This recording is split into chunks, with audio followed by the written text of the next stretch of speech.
వేసుకున్నాను, ఆరు వేసుకున్నాను. ఇలా వేగాక మనం పచ్చియే కదా అండి పౌడర్ చేసుకుంది, ఇలా ఆయిల్లో వేసుకొని ఒక 2 మినిట్స్ వేయించుకోండి. ఇలా 2 మినిట్స్ వేయించుకొని చూడండి, పచ్చివాసన అంతా పోయే వరకు ఇలా వేయించుకొని కొంచెం పసుపు. ఇందులో రసంలో చాలామంది చాలా రకరకాలుగా చేస్తారండి. నేనైతే మా చిన్న బాబుకి ఇలాగే నచ్చుతుంది అని ఇలా చేస్తూ ఉంటాను. ఇంతే అండి. ఇలా అవి వేగాక ఇది కలుపుకొని మిక్స్ చేసుకున్న నీళ్ళు ఇందులో పోసేసుకోండి. అలాగే దీంట్లో సాల్ట్ వేసుకోండి.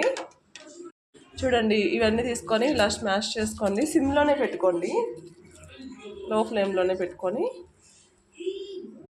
కొంచెం కొత్తిమీర వేసుకోండి. సాల్ట్ చూసుకొని వేసుకోండి.